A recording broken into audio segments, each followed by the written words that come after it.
Nick from Meyerland has a question about tile installation. Yeah, they're for a new home he's building. Nick writes, I have OSB decking outside my front door leading through to my staircase, and I want to put down tile, which would look real nice. But I don't want any cracks in the grout over a short time because I know wood expands and contracts and all that. So, Tom, Nick wants to know what's the best way to lay tile on the OSB?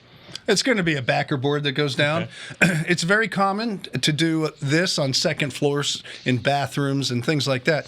What you do is you get thin set and you lay out a quarter-inch square notch trowel is what you use, and you lay out the thin set, put your backer board down in it, screw it down nice and tight. Then when you go back with your tile, again, you put another layer of thin set your tile nice and tight into that thin set, and that backer board and the two things. The backer board will separate the movement, so he's right about that. Isolates that. And the reason you put that first layer of thin set down is because if you don't, backer board and wood could move apart from each other and cause a void, and then when you step on it during certain times of the year, it'll crack the grout because it'll move a little bit. So that thin set keeps it nice and tightly set on the wood itself. So that's exactly how you should install your tile, and you'll be in good shape. It's a ceramic tile club sandwich, and that's why you put the mayo and the mustard. It keeps the bread from separating.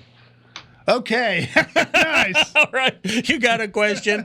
Don't let the tomato touch the bread because it makes the bread soggy. That's right. Whether it's construction or culinary, we're here to help you. Go ahead and visit HomeShowRadio.com. Fill out the big Ask Tom button.